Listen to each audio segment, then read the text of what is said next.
नमस्कार किसान भाइयों, स्वागत है आपका अपने YouTube चैनल देश की जान हमारे किसान चैनल पर।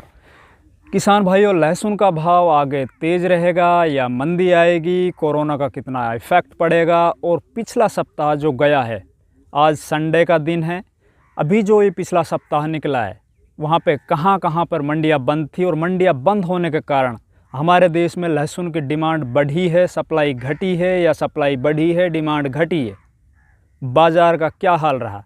तो ये साप्ताहिक समीक्षा लेके मैं आज आप लोगों के सामने हूँ।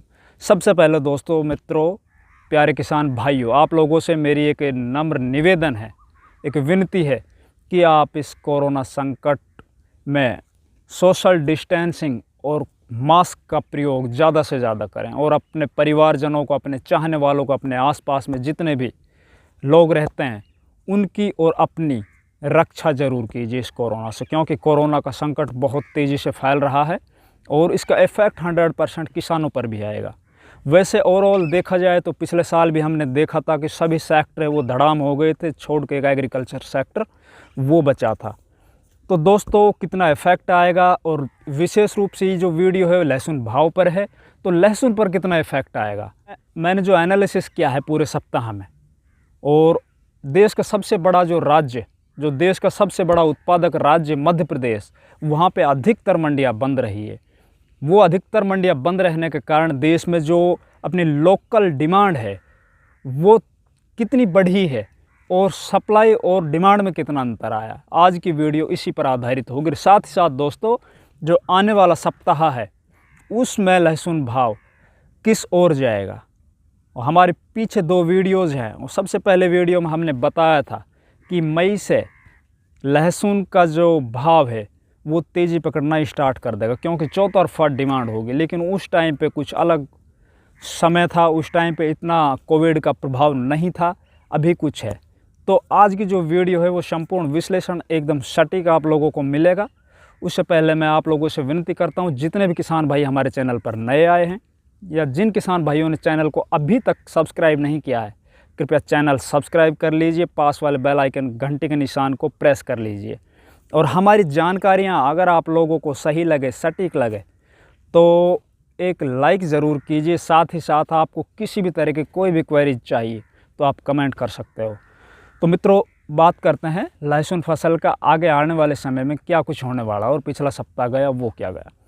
तो देखिए दोस्तों, लहसुन में सबसे ज़्यादा जो उत्पादक राज्य, सबसे बड़ा जो उत्पादक राज्य है मध्य प्रदेश, उनमें अधिकतर मंडियाँ बंद थी।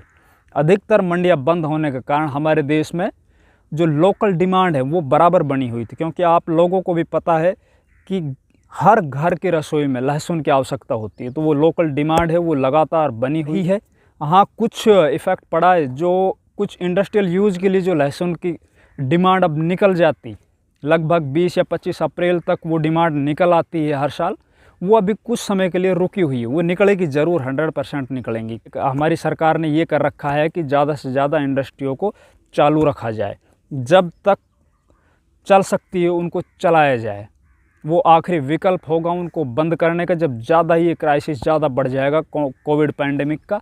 लेकिन अभी ऐसा कुछ लग नहीं रहा, क्योंकि 1 तारीख से वैक्सीनेशन है वो 18 साल से ऊपर स्टार्ट हो जाएंगे।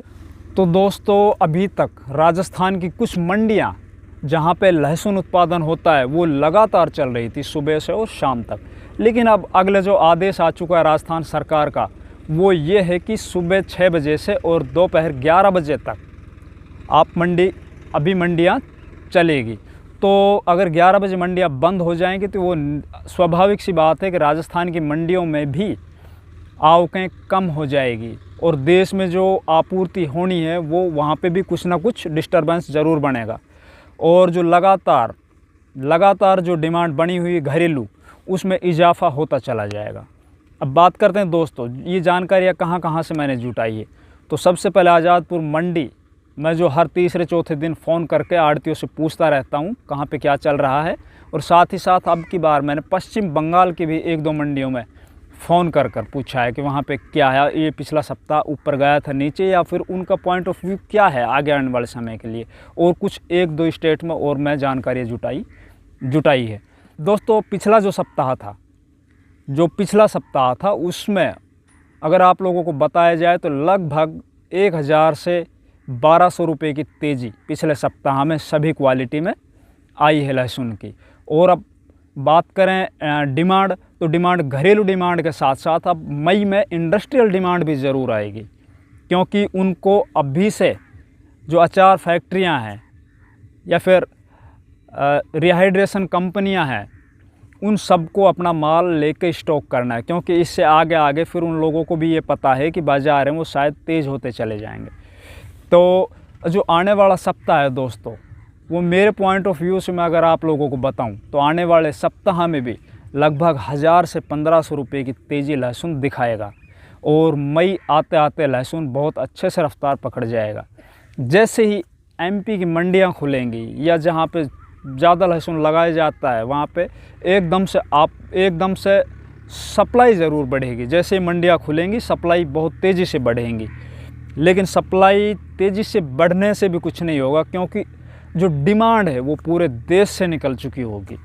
तो ऐसी कोई बातें नहीं है। आप लोगों से एक निवेदन है कि आप अपना छोटा माल या हल्का माल वो जैसे ही मंडियाँ खुले आप बिल्कुल निकालना स्टार्ट कर दीजिए, क्योंकि ये मौके मिलते हैं और मौक़ों पर चौका मारने वालों को ही चैम्पियन कहते हैं। दोस्तों, हमारा कर्तव्य बनता है इस कोरोना काल में हम किसानों को घर बैठे ही पूरे देश की मंडियों की जानकारियाँ दें। वो हमारा कर्तव्य बनता है, हमारे चैनल का दायित्व बनता है। इसीलिए मेरा ये तो है नहीं कि मैं रोज़ाना आप लोगों को अपडेट देता रहूँगा। ये ज़रूर है आप लोगों को सप्ताह 10 दिन में ज़रूर आप लोगों को मंडी की जानकारियाँ देता रहूँगा। और जो जानकारियाँ होंगी दोस्तों वो एकदम ऑथेंटिक होंगी। वो सभी जानकारियाँ मेरे पर्सनल एक्सपीरियंस के आधार पे और मंडी एक्सपर्ट्स उनके आधार पर आप लोगों को जानकारियाँ मिलेंगी। वो ऐसा कुछ नहीं होगा कि आप लोगों से व्यूज़ बटोरने के चक्कर में बाहर कुछ लिख दूँ और भीतर कुछ मिले आप लोगों को। तो जानकारी हमारी अच्छी लगे, वीडियो अच्छा लगे तो चैनल को सब्सक्राइब कीजिए, वीडियो को लाइक और ज़्यादा से ज़्यादा शेयर कीजिए। धन्यवाद।